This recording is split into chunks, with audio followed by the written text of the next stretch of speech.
Good afternoon. How are you? Well, I was writing until last evening and couldn't get out. I was filing papers. So today is much more leisurely. I get to go out. It's not that late in the day. The sun is beautiful. It could be warmer. And Thomas Jefferson would say the same thing if he were here right now. Except maybe he'd lend me a horse and we could trot down this road instead of walking it. You can hear the birds behind me. I saw a lot of grackle and blue jays and mockingbirds, and I swear that when I whistle, they mimic it. And if you change it, they'll change it too. Mockingbirds, that is. Grackle, not so much. Look a little bit like crows. Blue jays, you can always figure that out. Cardinals, I saw some cardinals too. So, and things are magically turning very green. And we've had rain for days. We haven't had rain today, so it's been very pleasant. The appeasement that created Hitler was based on trusting Hitler to do what he said. Now, Winston Churchill read Mein Kampf, which was what Hitler wrote while in custody, describing his intent and what he wanted to do.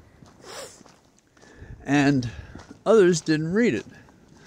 And Churchill felt he was the only person who understood what was really going on and was unsurprised when Hitler started marching across boundaries and taking over nations, promising all the while, this is the end of it, I'm not going any further, I'm not going any further. So why do I bring this up? Because there is a very clear movement among the MAGA nuts to do something much more dramatic than just an ordinary political election. There's a new book out, Finish What We Started. The MAGA movement and its grand war to end democracy. And it's written by a talented guy, Isaac Arnstorff. And I haven't read the book, but there's a large spread in the Washington Post today. And it fits what I've seen all along. That is, the birth of the evil political Trump partnered with Steve Bannon to create a plan by which they could end democracy. Now, Steve Bannon, when he first met Arnstorff, was asked what he was. And he said, I'm a Leninist. And those of you who have a passing familiarity with Lenin's place in history, what that meant was, I exist to tear down the state as it exists. And Lenin is among all of these amazing, evil world leaders, somebody to study, because he sometimes let things hurt Russia because it would favor Lenin coming to a position of power to do what he wanted to do. So what we have then is an effort by Steve Bannon, who would destroy the state because he favors authoritarianism. And that's a pretty big swallow. Now, if we go back to what Trump did when in 20 he thought he was going to lose, and he even said it in 2015, 2016, the first time around.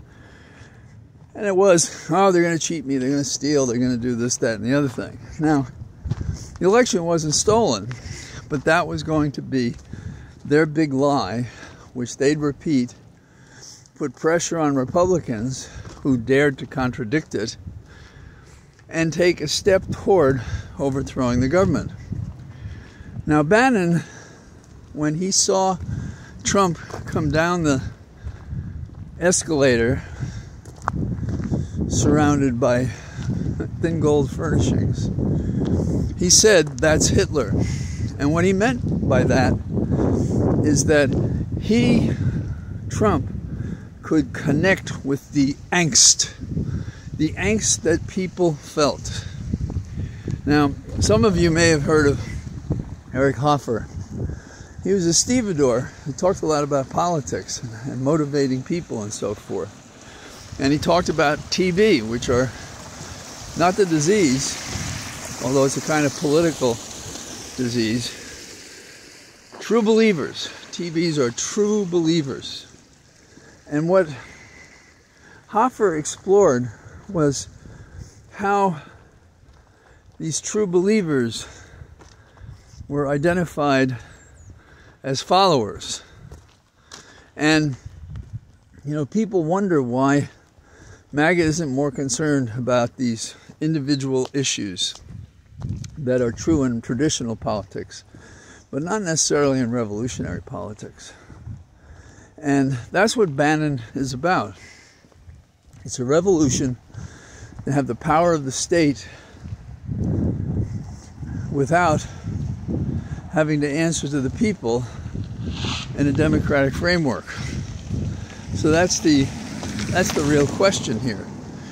And what kind of person is a follower? And I don't want to simplify what Eric said, but people who've organized have read the book.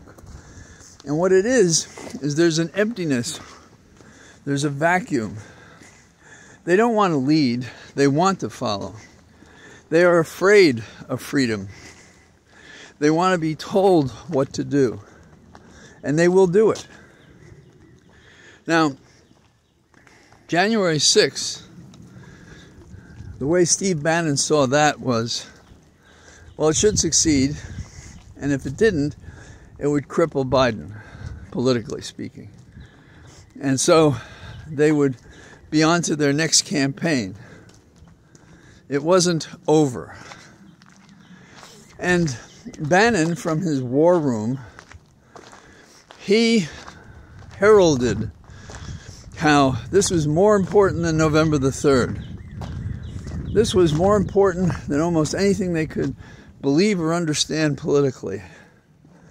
This was what happened to Rome, that the civilization was brought down, except in this case, it was going to be brought down and replaced by the model that Bannon and Trump believed in. Now, some may think Bannon is a fringe character.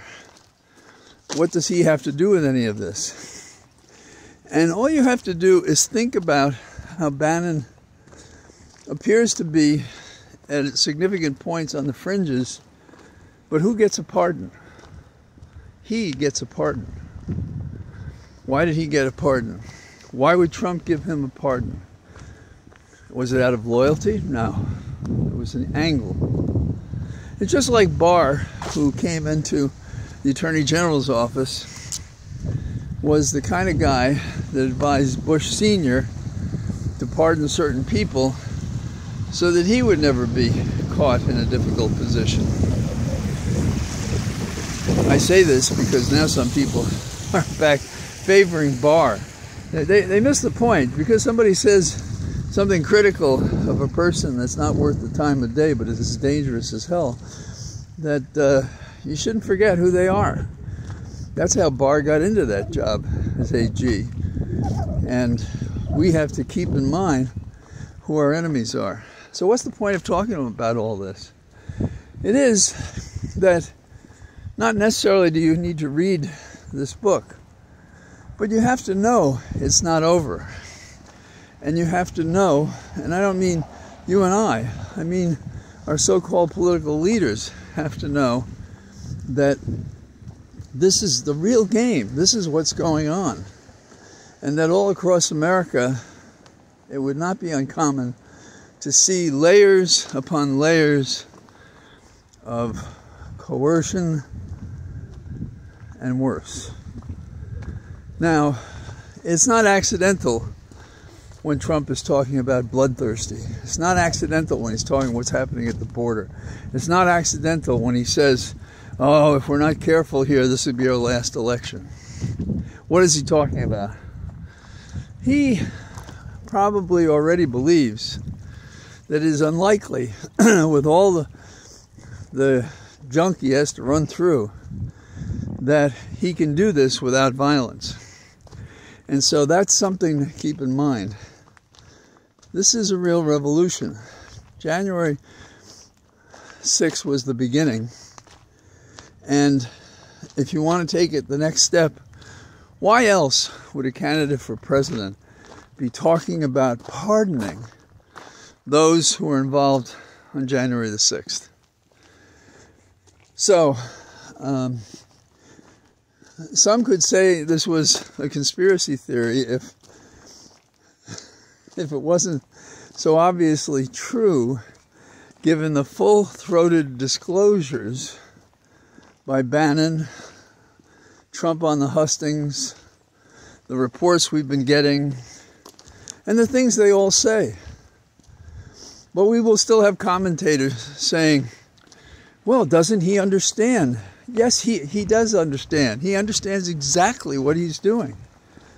And how many years from 2015 to now do you have to have before you start believing that when he says this stuff, as terrible as it is, he means it. He means it to happen, just as other dictators have meant it to happen in the past.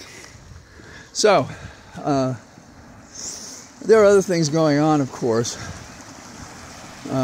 I get a kick out of the fact that we're going to have a second look at Trump's $175 million deposited with the court, or vouched for in a bond with the court, to see if they really can back up that sum of funds if it becomes due, as I expect it will, when Trump loses that appeal. And our Attorney General, James, New York Attorney General, she's looking into it, and you can be sure if she finds anything, she's going to act upon it. And I'm looking forward to April 15th, not because it's tax day, obviously. A week from Monday, that's when the first criminal trial begins involving Trump. And it would be nice if others joined in, but you know, it only takes handfuls of counts to put a little limp in Trump's step.